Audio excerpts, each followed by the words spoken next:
A key Arab ally of the US is now resisting pressure to break with Iran over the Strait of Hormuz, choosing continued engagement with Tehran instead of fully aligning with Washington's hard line. Oman appears to defy Trump by refusing to abandon its Hormuz negotiations with Iran, insisting that dialogue and legal frameworks are the only way to manage the vital waterway. After Trump's blow-em-up threat, Muscat pointedly doubles down on Hormuz diplomacy, pushing talks and technical arrangements. Oman is reportedly resisting US pressure to scale back its contacts and talks with Iran, insisting that its dialogue with Tehran is legitimate and necessary for regional stability. Muscat says these discussions focus on designing a lawful future regime for the Strait of Hormuz, stressing that any new arrangements must sit firmly within established international rules. Oman maintains that any future shipping framework for Hormuz must comply with international maritime law, rejecting proposals that would undermine global freedom of navigation. Trump has thrown Oman into the spotlight by publicly threatening action against the Arab ally, turning what was a quiet mediation role into a high-profile geopolitical flashpoint. US Senator Marco Rubio has suggested that Oman may be sympathetic to Iran's strategy for controlling Hormuz, hinting that Muscat could be tilting toward Tehran's position. Omani officials have rejected these accusations, reaffirming their support for free navigation through the Strait of Hormuz and denying that they back any Iranian bid to restrict passage. Muscat has reportedly assured US officials that it opposes any system that would look like formal strait tolls, signaling it does not support turning Hormuz into a pay-to-pass choke point. Iran, for its part, claims it can restore commercial shipping in the region to pre-war levels within a month, presenting itself as the key actor capable of stabilizing maritime traffic. Tehran has created a new Persian Gulf Strait Authority to manage vessel transits through Hormuz, centralizing control over shipping lanes under dedicated Iranian body. This new authority has already been sanctioned by the US Treasury, reflecting Washington's view that it is part of Iran's broader coercive infrastructure in the Gulf. Iran is proposing a non-discriminatory fee system for transiting ships, arguing that the charges would be used to fund maritime safety, navigation, and related services in the strait. Tehran contends that such fees are meant to cover environmental protection and security-related costs, rather than to serve as political leverage over international trade. Some Iranian analysts warn that openly collecting direct strait revenues could backfire by provoking new international coalitions determined to challenge Iran's control of Hormuz. However, Omani lawmakers argue that narrowly defined fees for services such as search and rescue or navigation aids could be permissible, as long as they are tied to concrete support functions.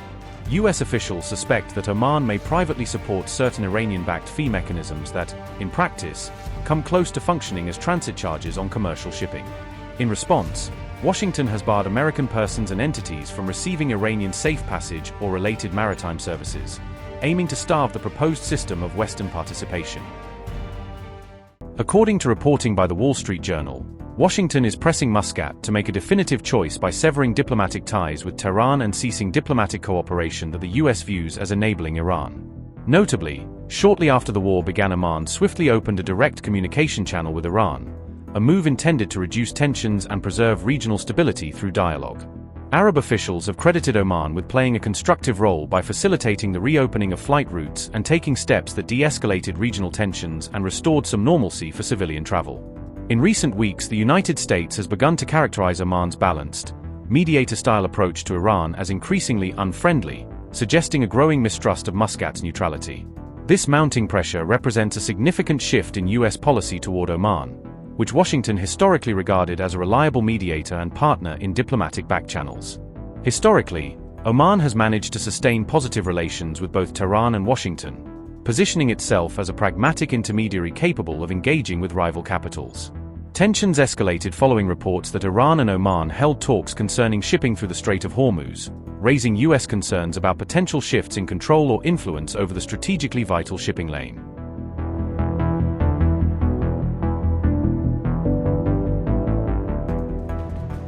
Iranian Foreign Minister Abbas Araghchi held a phone call with his Omani counterpart, Badr al-Basaidi, on May 29, underscoring ongoing diplomatic coordination between Tehran and Muscat.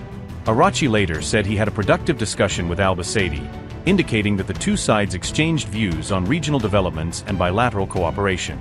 During the conversation, the Iranian foreign minister expressed Iran's solidarity with Oman, stressing Tehran's support for Muscat in the face of any threats to the country's security.